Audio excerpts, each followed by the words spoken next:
প্ৰিয় দৰ্শক, ঘোষ খোৱা মানুহৰে ঘৰ জ্বলে, কৰ্ম সদায় ঘৰলৈকে উভতি আহে। আহকচোন এটা কাহিনীৰ মাধ্যমেৰে কথাটো বুজি লওঁ। আমি প্ৰায়ে বিশ্বাস কৰোঁ যে ইটা আৰু শিলৰ ঘৰ মজবুত হয়, কিন্তু যদি ভেটিটো আনৰ হুমুনিয়াৰ অসততাৰ ওপৰত গঢ়ি উঠে, তেন্তে সেই ঘৰটো এটা লুকাই থকা আগ্নেয়গিৰি হৈ পৰে। ঘোষৰ ধনে সুবিধা দিব পাৰে, কিন্তু কেতিয়াও সুৰক্ষা দিব নোৱাৰে। এই কাহিনীটো চহৰৰ এজন বৰ কাৰ্যবাহী অভিযন্তাৰ কাহিনী। তেওঁ স্বাক্ষৰ অবিহনে কোনো পথ প্ৰকল্পৰ নক্সা পৰিকল্পনা অনুমোদিত হোৱা নাছিল, কিন্তু তেওঁৰ কলমটো তেতিয়াহে চলে যেতিয়া তেওঁৰ টেবুলৰ তলৰ পৰা নোটৰ বান্দোল পাব। বেআইনী বুলি দৰিদ্ৰ লোকৰ ঘৰ ভাঙি দিছিল। ধনী নিৰ্মাতাসকলৰ অবৈধ নিৰ্মাণসমূহ বৃহৎ পৰিমাণৰ উৎকোচৰ বিনিময়ত অনুমোদিত কৰা হৈছিল। এই কলা ধন অৰ্জিত টকাৰে তেওঁৰ সপোন পূৰণ হ'ল।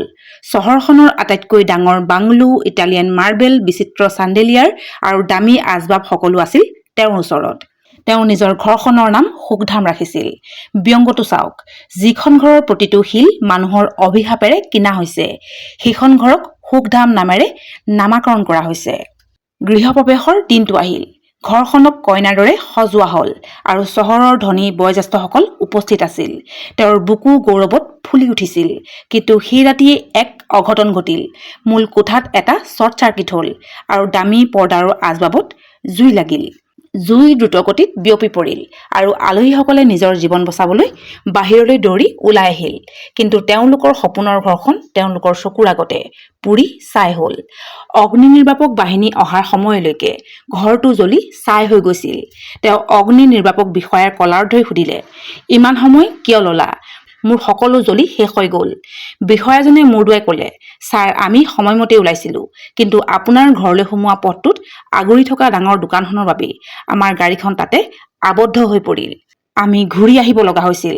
কথাটো শুনি তেওঁ আচৰিত হৈছিল। তেওঁৰ মনত পৰিছিল যে তেওঁ সেই দোকানীজনৰ পৰা ৫ লাখ টকাৰ উৎকোচ লৈছিল আৰু অবৈধ মানচিত্ৰ পাছ কৰিছিল। আজি সেই একেখন ঘোষৰ দোকানী অগ্নি নিৰ্বাপক বাহিনী অহাত বাধাৰ কাৰণ হৈ পৰিল আৰু তেওঁলোকৰ ৫ কোটি টকাৰ ঘৰ জ্বলি শেষ হৈ গ'ল। যি ঘোষে তেওঁলোকক ধনী কৰিছিল, সেই ঘোষে আজি তেওঁলোকক গৃহহীন কৰি তুলিছে। তেওঁ বুজি উঠিছিল যে এই জুই বিজুলীৰ কাৰণে লগা নাছিল, বৰং অভিশাপৰ বাবেহে লাগিছিল। শিক্ষা স্পষ্ট, কৰ্ম উভতি আহে। পাপৰ ভেটিত গঢ়া ঘৰ কেতিয়াও সুৰক্ষিত নহয়। আপুনি সামান্য সুবিধাৰ বাবে কৰ্মৰ বিধান উলংঘা কৰিছে নেকি? মনত ৰাখিব, সেই কৰ্ম এদিন আপোনাৰ ঘৰত উপনীত হ'ব পাৰে। গতিকে সৎ হওক আৰু সুৰক্ষিত থাকক। যদি ভিডিঅ'টোৱে আপোনাক অলপ হ'লেও উপকাৰ কৰিছে, তেন্তে ভিডিঅ'টো লাইক কৰি দিব, লগতে চেনেলটো ছাবস্ক্ৰাইব কৰি দিব।